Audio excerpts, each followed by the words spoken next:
Tony Lolo. Ok. Tony Lolo, Tony. Société Arofort. Et puis si Lolo, Tony Mingi. Puis Tony. Bande qu'on a mis sur le groupe de la foi, puis la pasteur. Pour la honneur, on a honoré. Société Arofort. Et ça nga bien moko na zuma pamboli moko ma pasa na zili bala na donc na vandisi pinda bonzambe kati na ngai donc ya boezala te pasteur Jean-Paul Mayata aumela na ye po aza penza ya nzambe nzamba ebi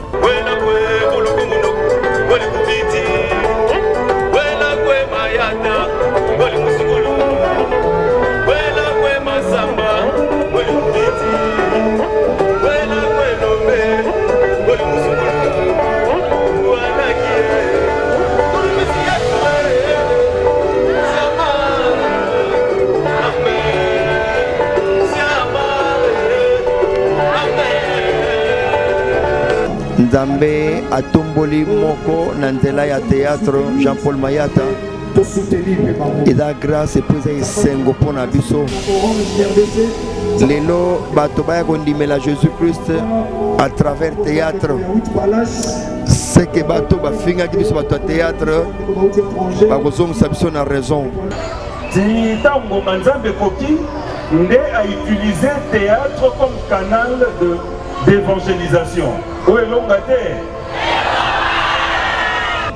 C'est une fierté pour nous. Jean-Paul, c'est une bénédiction pour notre corporation, pour notre communauté. Au Moni Bazala, toujours, dans mauvais regard, il y a végétarien. Bazala, toujours mauvais regard, croyant que comédien, vedette, féticheur.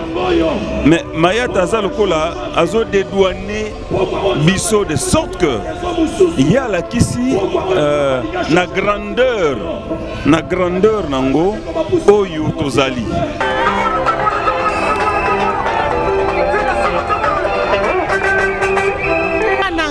Nazana sengopoa na boti mwana landi nzela nzambe lokola yo landa nzela nzambe yango na moni ndeko na landi nzela nzambe ngalinga na bota akaba sala ya nzambe parce que mwana so alandi liloba na nzambe azana bomoi molai na ye na mwasi na bana na ye mwana nga eza makamu selite mwana mikitsaka nzambe apambolaka ye.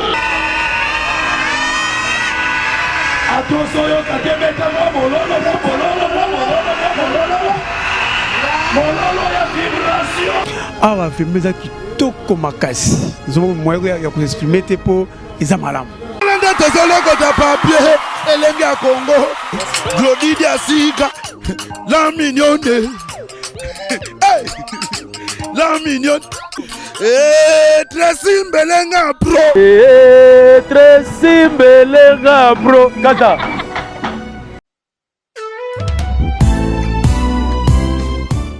Chez Grâce Beauté Cosmétique Paris, Binda Francine, la fondatrice de la marque Grâce Beauté.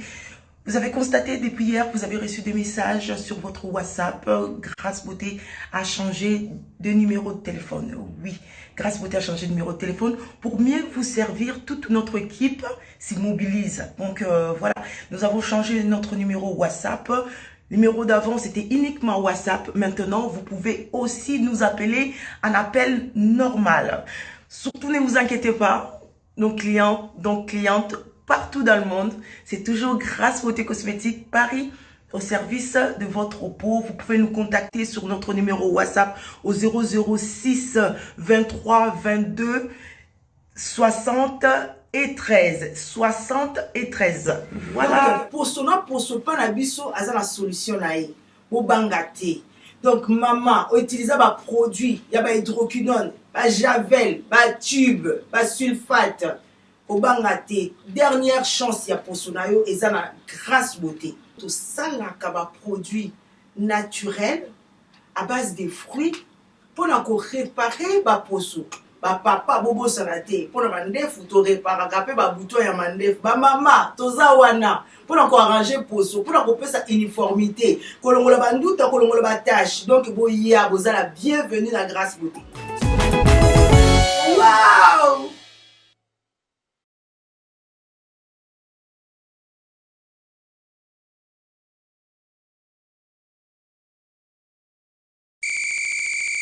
Lindo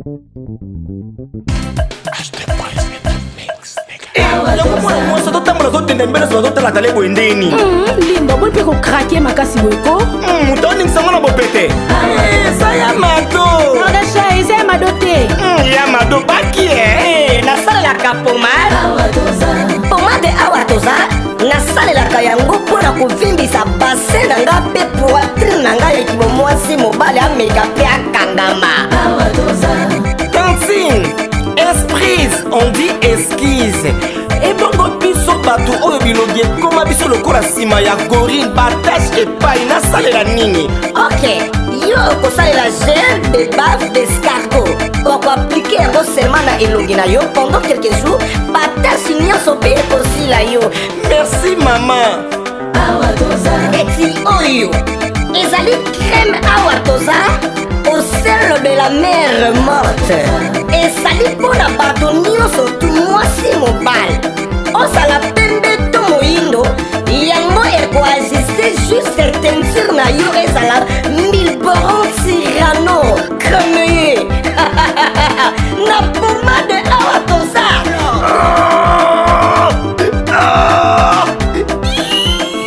papa olela nini yango mama na okason kimobali na ngai ekoma lokola lisap. Ah bon? Mpona bino mibali bokosalela pomade awa toza homme aplike yango na kimobali na yo okosentir etolomo epui endurance ya kimobali mama akosenga pardon. Ah, mama lelo loyeba mama. La boutique Awatoza, nous sommes en France, précisément à Paris. Arrêt Marcadet 70, métro Marcadet, ligne 4. Code postal 75018. Pour tout contact, appelez Maman Nicole au plus 33 7 51 11 09 75. Ancienneté, les à Maman Nicole.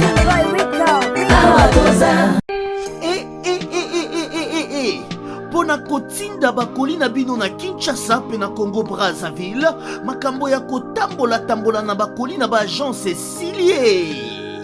Agence Colicot, fret aérienne et maritime. Spécialité na bango bakoya kozwa biloko esika nyonso ezwili yo na monde entier. Il suffit ozala na adresse. Ozala na France, to na mboka nyonso ya Europe, ozala na Canada, les États-Unis, ton Amérique du Sud, ozala na Russie, Asie. Il suffit ozala na adresse bakoya kotombola kolina yo bango moko. Ata ezali ya mokie moins d'un kilo bakoya kotombola. Pona ba ebanso bazali na Union Européenne, fret aérien ezali na 9,50 € le kilo. Soki pe olingi maritime, benga bango na ba numéro ekomami na écran. Soki olingi yo mona bango bazwami na 18 place de Nanféance, 93 420 Villepinte. Contactez Colicot au plus 33 7 600 54 880. Agence Colicot, le sérieux dans les affaires. Merci, merci. Voilà, merci. Mettez la zambé, mololo, mololo, mololo.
Attention, yo, t'as qu'à mettre moi, mon lolo, mon lolo, mon lolo.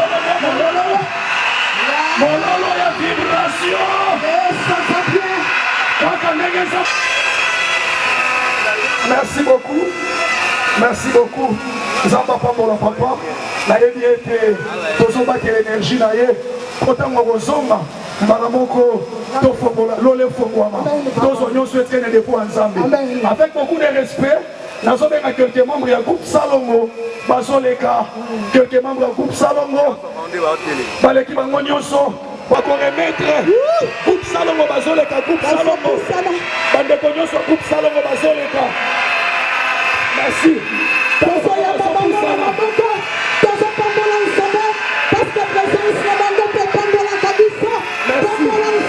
Merci.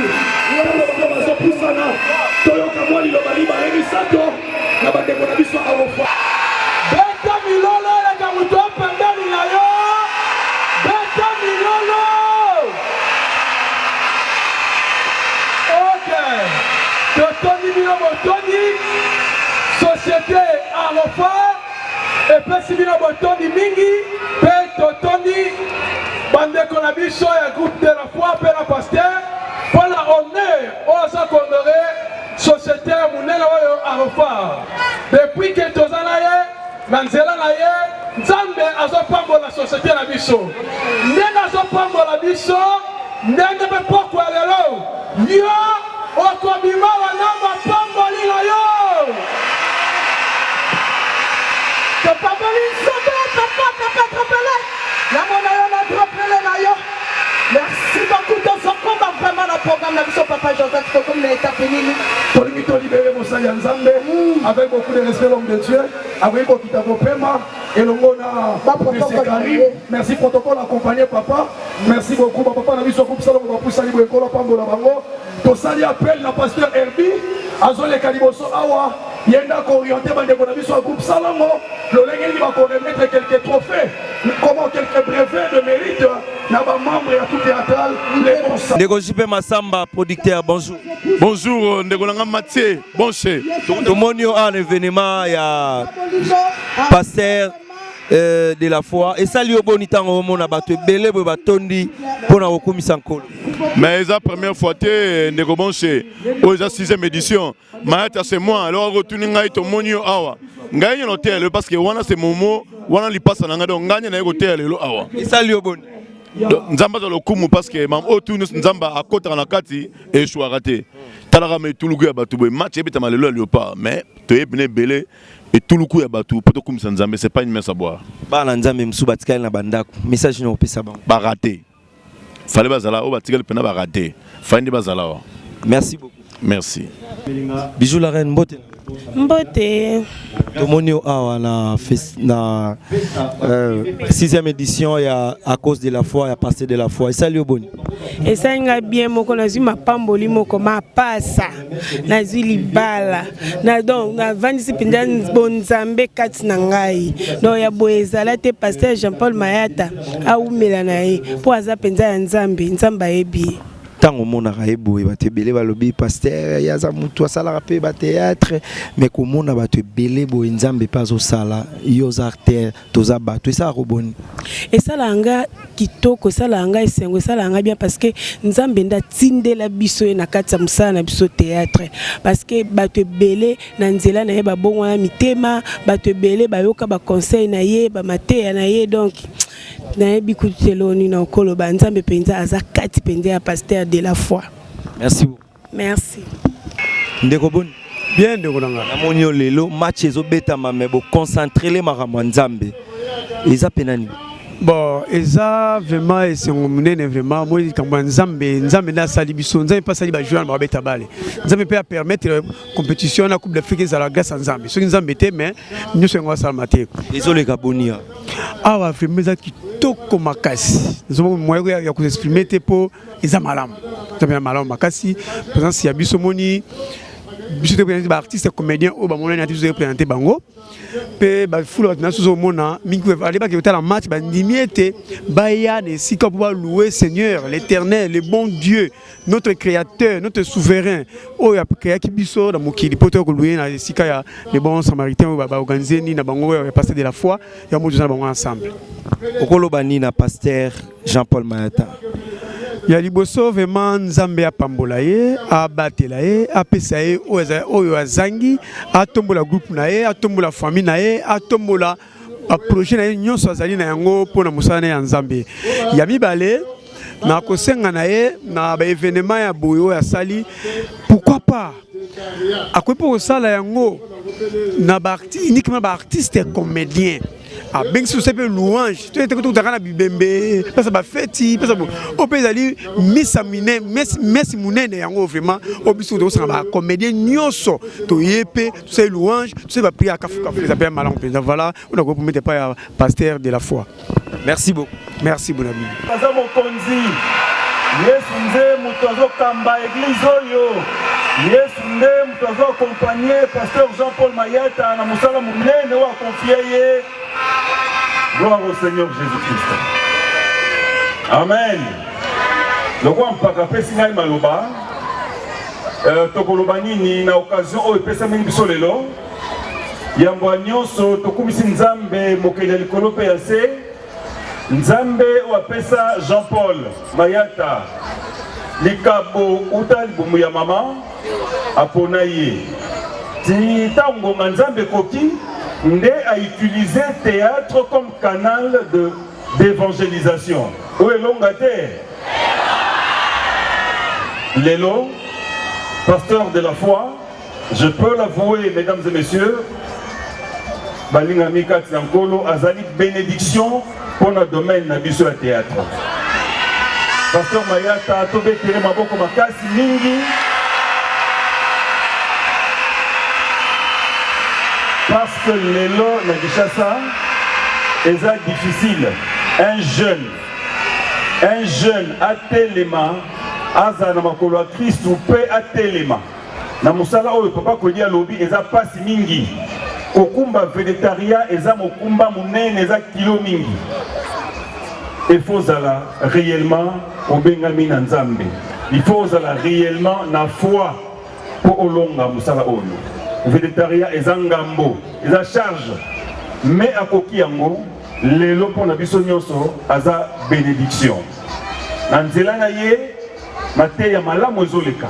Nanzela na ye à travers son théâtre, évangélisation ezokende, bananzambe bazo kamwama, bananzambe bazo pambolama, comme na Yesu Christu ezomata sekomata. Amen. Et un groupe Oyo et prêchaka non seulement na maloba, mais l'artiste bon samaritain, baza exemplaire, réellement baza chrétien. Tobete la banonion sur maboko. Baza réellement chrétien. Babanga kanzambe, na bisala sala na biso ya bastar, ya vedette, bana le bon samaritain, na lolenge papa na bango baza réellement distingué. Malamu mingi comportement na bango vis-à-vis ya biso nyonso kobana na président Jean-Paul. C'est un monsieur humble, c'est un monsieur effacé, c'est un monsieur où a vimba kama pekate, c'est un monsieur réellement aza mosala na nzambe.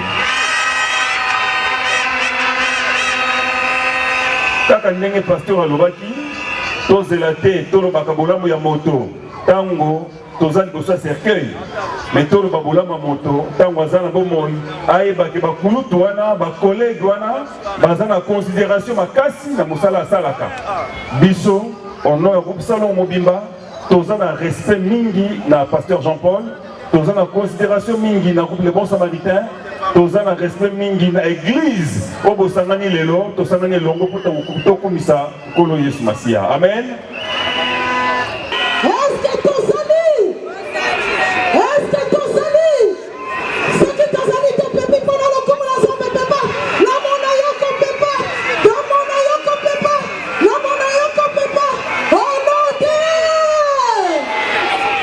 Maman Rosie, papa, tu commis la table. Bonjour président. Bonjour. Comment on a l'élo Jean-Paul Mayata, mort à théâtre, Nzamba Ponier et puis Miracle les Salama. Et Salama va comédie bonne. Non mais c'est une fierté pour nous. C'est une fierté pour nous. Jean-Paul, c'est une bénédiction pour notre corporation, pour notre communauté. Au Moni Bazala toujours. Dans mauvais regard, il y a végétarien. Bazala toujours mauvais regard, croyant que comédien, vedette, féticheur. Mais Maya Taza Lokola a dédouané Bisso de sorte que il y a là qu'ici na grandeur nango Oyo Tozali. Il y a un serviteur de Dieu, Nzamba Benguié, pour Panza Sangonaye, na dimension monene. C'est une bénédiction pour nous. C'est une preuve que l'artiste, le comédien, l'artiste en général, aza mwana nzambe, aza musali na nzambe. Na misala oto salaka, toteyaka po batba bongo la bizaleli. Mais aye côté dimension chrétienne makasi. Azu théâtre comme outil, canal il y a évangélisation. Et ça le kumomingi pour nzambe, malamu mingi pour nabiso. Amen. Merci. Maman Lingaboni. Très bien. Salut Oboni, le Jean-Paul Mayata, pasteur. Événement. Vous êtes en France, Belgique, partout dans le monde. Voilà pour vous une occasion à ne pas manquer. La vente promotionnelle de la crème miracle ensemble avec Mamatina. Boya et Belé, c'est 30 juin 2019. Nabadresse Oyo. Ne manquez pas. Motonio so aya kozwa crème miracle naye pour la solution ya loposo naye. Amatina a fongoli ba porte boya motonio so azala na crème miracle naye Oyo ezali na bavia escargot. Mama Tina la fez a longa côté wana toujours na crème miracle. Mama Tina la fez alonga loposo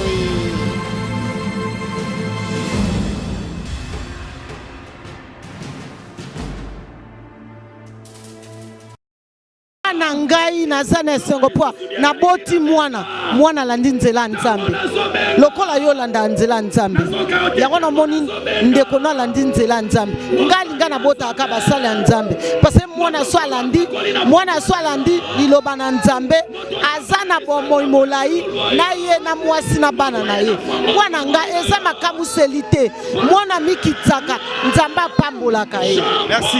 Mesdames et messieurs, on continue là, on voit notre pasteur là, passage Jean-Paul Mayata, l'homme de la foi.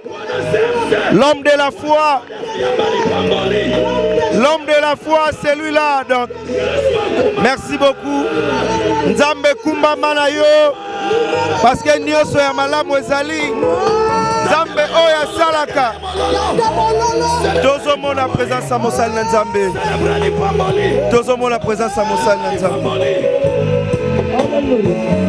Mesdames et messieurs, là on voit notre pasteur Jean-Paul Mayata, Mosali Nzambe. Oyo azo sambela Nzambe na ndenge ya bosolo. À cause de la foi, 6e édition. Oh Seigneur, sois loué parce que biso va Mathieu lelo komona Mathieu zo beta ma mère batu ba e plein pona kokumisa kombo ya Nzambe. Ezo sala vraiment malamu mingi. Merci Seigneur pour ta grâce. Merci Seigneur pour les rois des rois. Merci pour tozali malamu. Merci pour te et pas ina yo nenyo so malamu ezali.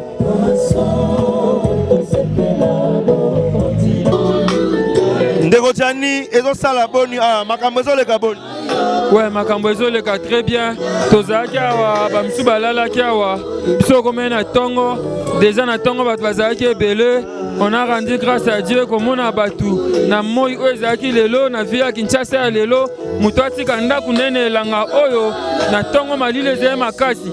asokolima malili andimi koya na esika poussière oyo ya zelo mpona kobondela elongo na biso epuis lelo mo ezali makasi je pense komonaki yango me bandeko bafai na se ya moi baluki batanti te bazokumisa nzambe elongo na biso moko ezolekela biso na ngongo mpe match ezobetama me namoni plein akei awa ezalaki ndeni makambo ezoleka bien ouais makambo ezoleka bien bayembi paster abondelaki na entrain na ye déjà tosantaki atmosphère ya Saint-Esprit sika babengi ye amata mpo ateya siko oyo et je pense que moni baartiste barépondre groupe salongo presque mobimba eza wana bandeko mpe barépondre ebele bafidèle mingi na uti kote kuna bakiti eza lisusu te bafandi na mabele balobi mpo na nzambe oyo Yesu Masi ya Nazareth nzambe oyo tosambelaka ya kondima bandimi bafanda na mabele mama mukolo ana bana na bakoko na ye me afandi na se po place eza te akumisa nzambe ata na mabele amen ouais amen toza kondima oyo tomoni eza moke mais nous croyons on a la foi en Jésus-Christ de Nazareth on croit qu'il y aura encore de merveilles il y aura encore des miracles ici les mission primordiale eza ke bandeko base convertir o bayebi Yesu Masi ya Nazareth bandime lokwa mokonzi mpe mobikisi na bango fete esama na lola. Merci beaucoup. Merci mon frère. Mesdames et messieurs, merci. Mathieu Bonché, je suis là, na terrain à Sainte-Thérèse, et c'est au 6e édition et à cause de la foi, et Zoko Salama. Nzambe merci parce que mission accomplie, nyonso ezo sama malamu. Merci na bandeko nyonso barota la biso. Nzamba salaka, nzamba chanjaka makambu, nzamba zalaka partout au makambu salaka. Yo ozana ba problème, yo ozana makambu. Omoni esuki totiki makambo ya bale totiki makambo ebele toyeko kumisa nzambe à travers mosali na ye Jean-Paul Mayata. C'est vrai que nzamba salaka na kumisi nzambe parce que Moussala na récit total. Merci à tout le monde au Baotalabiso. On est en direct Elenga Congo. Na ce terrain s'intéresse à cause de la foi. Nabiga Baotalabiso ebele, ba nzambe baza ebele. Merci na Tracy Melenga Pro. Merci na bandeko nyonso Baotalabiso. Botala sikoyo ndenge makambo ekoleka. Ndenge ba comédien aussi bandimi ko soutenir ndeko na bango oyaza comédien mais pasteur o nzamba zo sala. Merci à tout le monde, merci à bandeko tout atala biso total na nevena et puis on se retrouve tout juste après. Merci beaucoup. Mbote papa komona lelo moko ya ba comédien mosali na nzambe nzamba zo sala kati na ye bokolo bani par rapport à c'est une grâce et la grâce oyo tozwi libako malamu tozwi lelo komona ke na kin comme na Afrique souvent ba comédien bala natina te bala déconsidéré comme des batu pamba mais komona lelo na Kinshasa nzambe atomboli moko na nzela ya théâtre Jean-Paul Mayata et la grâce et puis esengo pona biso lelo bato baya kondimela Jésus-Christ à travers théâtre c'est que bato bafinga ki biso bato ya théâtre bakozongisa biso na raison komona ke théâtre eza mosala comme tout autre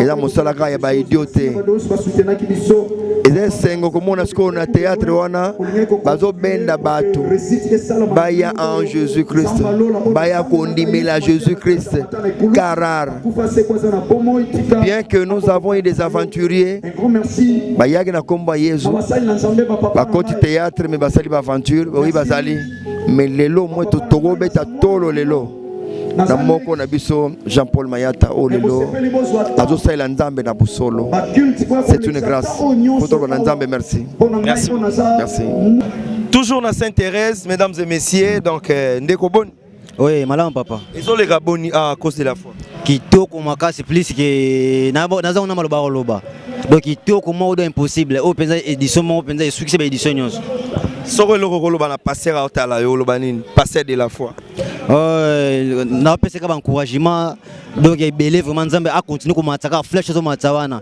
et que de musika donc donc maloba ku te zanga na koloba parce que makambezo le ka izo kamusanga moko merci beaucoup OK merci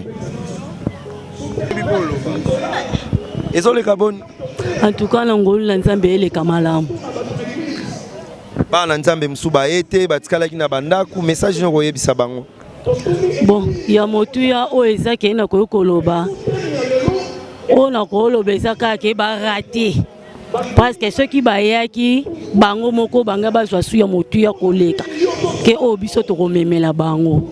Merci beaucoup. Merci Nzamba pa. Mesdames et messieurs, ça est fini. Merci à tout le monde. Au Batala Kibiso, merci à Bamasatou, merci à Tracy Melenga Pro, Glody Diasuka, tout ça Melaraya Solo parce que on a moni pas ya pasteur de la foi donc Nzamba Zakat naye. Nzamba Sungaye, Moussala naye, Église naye, Ekende Liboso. Merci na bana poto nyonso ba otala biso. Merci na communauté congolaise tout et si ka ozwa mi otala biso. Lelo ezaki 6e édition à cause de la foi. Récite 10 sur 10. Merci beaucoup Nzambe oya salara miracle asali ya kokamwa. Merci à Maman Anna Luboloko, Fondation Anna Luboloko, avec Claver Assurance, merci à vous. Et Nabosanité, Jansi Kindoudi, Grand Mayas, merci à vous. Et Bananza Menyo Sobaota Labiso, Naomi Kanda La Perlera, Fifi Bolili, Tosambe la Raya Solo, Niki Mère Double de Paris, Omoni plein à Simalanga, donc.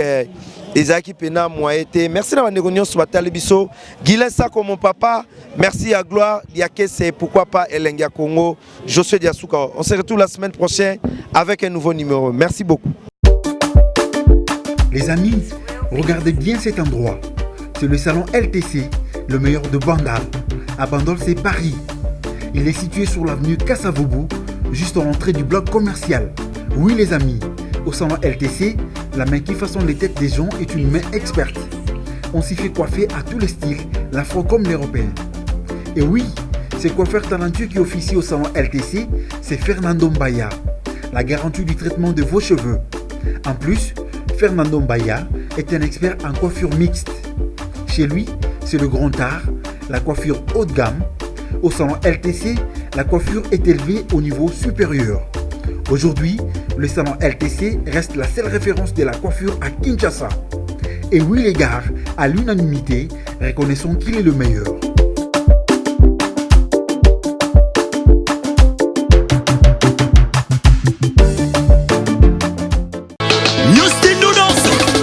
Gili Odia, Wakabase, Wakabase, ma chérie Nabiso, Wakabase, Bayaya Swag, Wakabase, Wakabase. Hello, ouais, ça y est la grande famille, c'est bien moi toujours la famille Legacy. Tout ça pour les bisous sur la colonisation. Nous avons la on fait ça pour la bisou artiste.